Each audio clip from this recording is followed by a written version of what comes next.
उसने अपना Facebook post में कमेंट किया कि ये जो हुआ है मेरे विधानसभा क्षेत्र में, मैं इसको निंदा करता हूँ। नमस्कार जोहार, आप देख रहे हैं न्यूज न्यूज में आपका स्वागत है। चलिए फिर से हम बात करते हैं जेएलकेएम के सक्रिय सदस्य बोले या दादा, अभी आप अपना नाम और अपना पद बता दीजिए थोड़ा। मैं प्रदीप महतो, भारतीय क्रांतिकारी मजदूर संघ के हम केंद्रीय सदस्य हैं। अभी पार्टी हमें कहीं ना कहीं एक जिम्मेवारी दी है और उस जिम्मेवारी को हम पूरे झारखंड में निर्वहन कर रहे हैं। चलिए बात करते हैं दादा, जयराम महतो का जो पैर में जो प्लास्टर किया गया है, इसके ऊपर भी ये भी टिप्पणी आ रहा है कि जंगल का शेर जो है 20 तारीख से पहले ही पैर टूट गया। आप क्या कहना चाहते हैं उस? देखिए पत्रकार महोदय, किसी भी चूंकि राजनीतिक है, लोगों को जब उनके विचार से नहीं कर पाते हैं तो उनका डिफॉल्ट करते हैं, उनकी किसी कमजोर पहलू को देखना चाहते हैं। और किन्हीं की अगर तबीयत खराब है इसमें अगर कोई कमेंट करता है तो ये गलत बात है। मैं ये राजनीतिक ओछी राजनीतिक बात करता हूँ, ये सब नहीं होनी चाहिए। ठीक है, लोग देख रहे हैं विजुअलिटी टीवी में, स्क्रीन में, वीडियो शॉट में लोग कहते हैं, लेकिन मेरा मानना है कि अगर उनके साथ कोई पीड़ा है, पार्टी के हमारे केंद्रीय अध्यक्ष है, हमारी संवेदना और कहीं ना कहीं हमारे उनके प्रति एक संवेदना है। ठीक है, प्रतिपक्ष में और विपक्ष में लोग बोलते हैं, मैं उन बातों को नहीं मानता। ये तो बोलते तो अलग बात है, लेकिन यहाँ पे बड़ी मुद्दा ये है कि अभी गोनियाटो पंचायत में हुई शर्मनाक घटना कि कल माननीय विधायक जयराम कुमार महतो जी के द्वारा 2 योजनाओं का शिलान्यास किया गया। उसमें जो गोनियाटो मोड़ से नदी धार तक पीसीसी पथ एक था, दूसरा जो था मिडिल स्कूल के बने खुट्टा तक पीसीसी पथ, उसका जो बोर्ड था उसको तोड़ा गया। अब बताइए उसमें आप क्या कहना चाहेंगे? देखिए पत्रकार महोदय, बड़ा हंसी आती है। जिन लोगों को 15 साल सत्ता में लोगों ने दिया, एक आम कार्यकर्ता से लेकर झारखंड सरकार के मिनिस्टर तक दिया गया, अब लोगों ने मैंडेट उनको नहीं दिया। भाई जयराम महतो को लोगों ने विधायक बनाया, अब उनके द्वारा जब विकास काम किए जा रहे हैं तो इस तरह की ओछी राजनीतिक शिलापट टूटने से वो रोड बनना बंद होगी नहीं, वो तो बनेंगे। आप कारवां कितनों करो, कितनों तोड़ो, कितनों हास्य का पात्र बनाओ, कहीं ना कहीं जनता आपको नकारी है, इस बात को स्वीकार करिए। चलिए आप जो इशारा कर रहे हैं हमको समझ में थोड़ा सा आ रहा है। चलिए हम बात सीधे करते हैं कि स्वर्गीय जगन्नाथ महतो का जो बेटा है राजू महतो जी, उसने अपना फेसबुक पोस्ट में कमेंट किया कि ये जो हुआ है मेरे विधानसभा क्षेत्र में, मैं इसको निंदा करता हूँ। तो वो तो कहीं ना कहीं पर हम निंदा करते हैं, तो आप किसको दोष देंगे बताइए? हम राजू जी को, उम्र से हमारे छोटे होंगे, हम राजू जी से यही कहेंगे कि दिल में जगह बनाइए, दिल को तोड़िए नहीं। हम यही कहेंगे कि दिल को, कहना है कि ये जो तोड़ा गया है ना, वो भी बोल रहे कि हमको खराब लगा, ये सब नहीं होना चाहिए। नहीं, हम समझ रहे हैं कि आप जो कहना चाह रहे हैं। हाँ। अगर वो निंदा कर रहे हैं, हाँ। अगर जेएमएम निंदा कर रही है, आयशु निंदा कर रही है और जेएलकेएम का बोर्ड टूट रही है, तो बच्चा कौन पार्टी मेरे को समझ में नहीं आ रहा है। मैं राजनीति का हो सका भोला भाला लड़का हूं, बहुत सा चीजों को नहीं समझ पा रहा।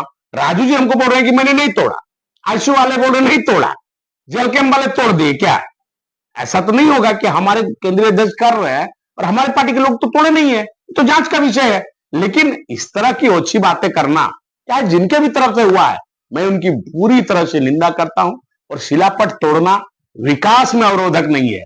हम फिर भी एक बार कहता हूं, जगह दिल में बनाओ, दिल को तोड़ो नहीं।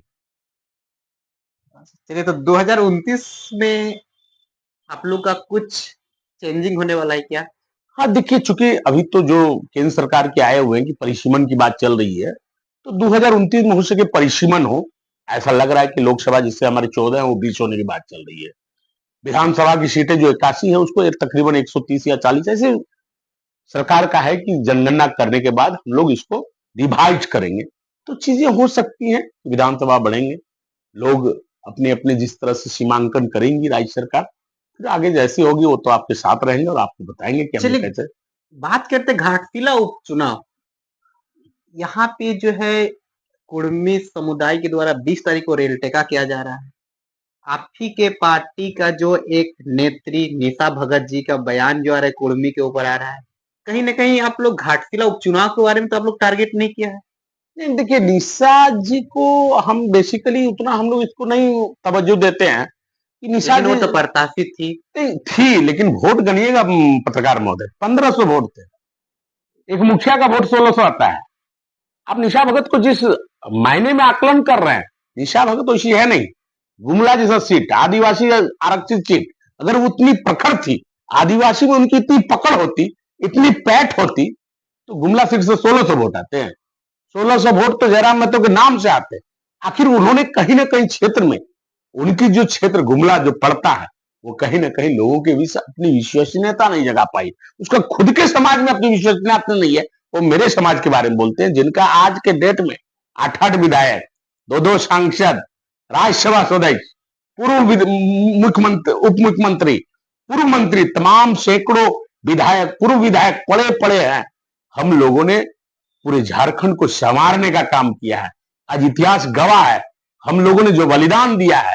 आप चले जाइए, विनोद बाबू से लेकर निर्मल महतो, शक्ति महतो, आपका सुधन महतो, सैकड़ों नाम ऐसे होंगे जो झारखंड की आजादी के लिए अपना जान निछोड़ हंसते हंसते दे गया। वो एकमात्र जाति है, वो है कुर्मी जाति। इसलिए हम ये बार बार कहते हैं, झारखंड को संवारने के लिए हमारे लोगों ने, मैं किसी जाति विशेष की बात नहीं कर रहा हूं, हम पार्टी में है तो पार्टी की बात करूंगा, लेकिन पार्टी में जिसकी सहभागिता है, झारखंड मुक्ति मोर्चा का निर्माण किसने किया? झारखंड मुक्ति मोर्चा का फाउंडर थे विनोद बिहारी महतो।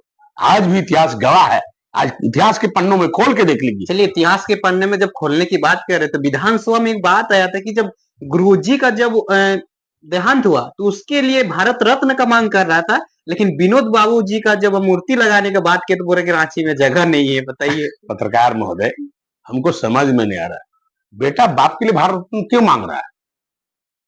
भारत रत्न का जो नॉर्म्स है, क्योंकि आप समझ लीजिए चीजों को, हर चीज के पैरामीटर्स होते हैं।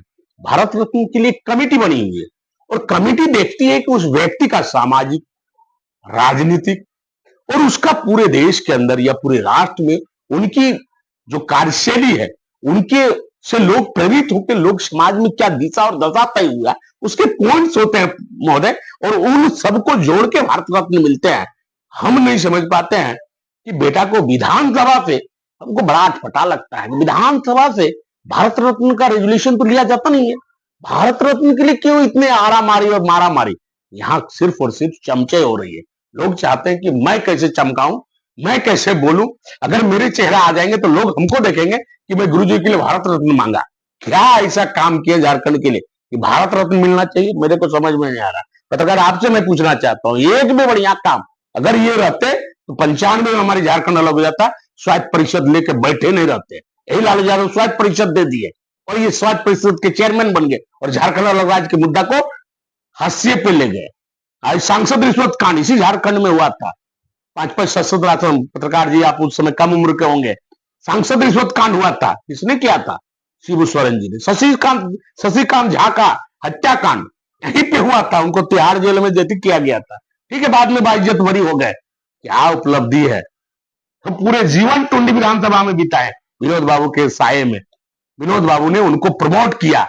आज उसी लोग हम लोग के बारे में बोलते हैं, विनोद बाबू जैसे लोगों को कहते हैं जिसने शिबू सोरेन जैसे लोगों को राजनीति में पैदा किए थे, और उनके लिए जगह नहीं मिल रहा है रांची में।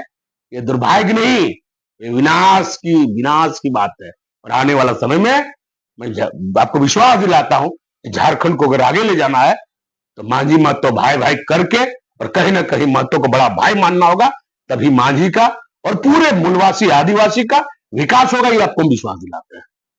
चलिए, जब ये वाला बात जब विधानसभा में उठा तो वहां ने माननीय डुंगरी के जो टाइगर जयराम महतो विधायक जी, उसने वहां कहीं ना कहीं गूगली वॉल फेंक दे। उसने कहा कि प्राशनाथ के पहाड़ पे सबका मूर्ति लगना चाहिए। गुरुजी के साथ जिसने जिसने बलिदान दिया झारखंड अलग होने के लिए, सबका मतलब क्या आता है, सबका मूर्ति लगना चाहिए। तो उसके बारे में क्या करना चाहते हैं? नहीं, ये हमेशा रहा है।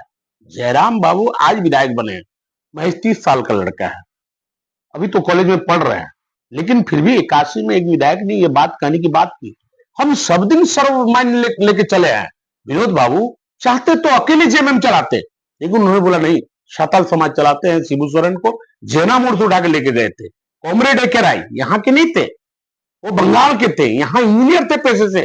पत्रकार महोदय आपको मैं बताता हूँ, बोका आपका बीसीसीएल में ऑफिसर पोस्ट में थे, उसमें एग्जीक्यूटिव रैंक में थे, कलकत्ता से यहाँ नौकरी करते थे, लेकिन उनके अंदर कहीं ना कहीं कम्युनिस्ट के बात था। और यहाँ शोषित, वंचित, दलित, जो महतो, आदिवासी, हरिजन, माने जो भी शोषित वंचित वर्ग थे, उसकी लड़ाई उन्होंने लाल झंडे के बैनर तले लगे। और विनोद बाबू जब तक जिंदा रहे लाल हरा मैत्री को लेके चले थे, उन्होंने कभी भी किसी का डिफरेंशिएट नहीं किए थे, वो विनोद बाबू है। जब हमारी खून में सबको ले जाने की कुवत है और सबको लेके चलने का लगे, अगर किसी जात में अगर किसी की कुवत है पूरे झारखंड में, तो है कुर्मी। ये मैं आपको विश्वास दिलाता हूं और आपको विश्वास दिलाता हूं कि झारखंड का सर्वांगीण विकास तभी होगी जब इस झारखंड का नेतृत्व कुर्मी के लोगों को नेतृत्व मिलेगा, वो दिन झारखंड आगे जाएगा। ये आपको विश्वास दिलाता और आने वाले समय में देखिएगा झारखंड द्रुत गति में आगे बढ़ेगी। चलिए, जब कुर्मी की बात करते तो जेएलके पार्टी कहीं कुर्मी का तो पार्टी नहीं रहा? नहीं, मैं कह रहा हूं, ये पार्टी नहीं, ये एक आपको इतिहास ब्रीफ दिलाता हूं। ये मैं जेएलके कुर्मी की पार्टी ऐसा नहीं, मैंने फिर बोला पार्टी जेएमएम किसने बनाया? दादा कुर्मी ने बनाया, तो तब तो जेएमएम कुर्मी का पार्टी है।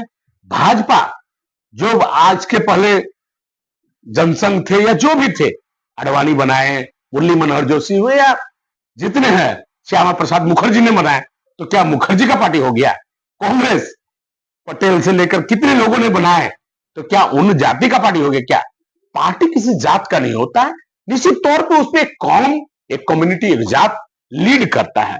निश्चित तौर पे पूरे झारखंड में 25 से जो अक्षरश जो अभी आंकड़े आ रहे हैं कि 24 से 25% कुर्मी जात है, तो कुर्मी जात जहां ज्यादा रहेंगे तो डोमिनेटिंग उस पार्टी में होंगे, क्योंकि पार्टी का फाउंडर है जेएलके के द्वारा, जयराम महतो के द्वारा, और इन तमाम मैंने दामोदर के कोड़ा से लेकर ये उत्तरी छोटनागपुर के तराइयों से लेकर जहां कुर्मियों का वसवास है, जहां लोग ज्यादा आंकड़े में रहते हैं, तो वो लोग लीड करते हैं। तो इसको ये नहीं माना जाए कि ये उसकी पार्टी है। पार्टी विचार चलती है, उसकी मैनिफेस्टो होती है, अपने रूल रेगुलेशन से चलते हैं। लोग एक नैरेटिव सेट करते हैं, लेकिन इससे कोई मतलब नहीं है और इसका बहुत कोई तर्क नहीं है। चलिए, बहुत बहुत धन्यवाद। धन्यवाद।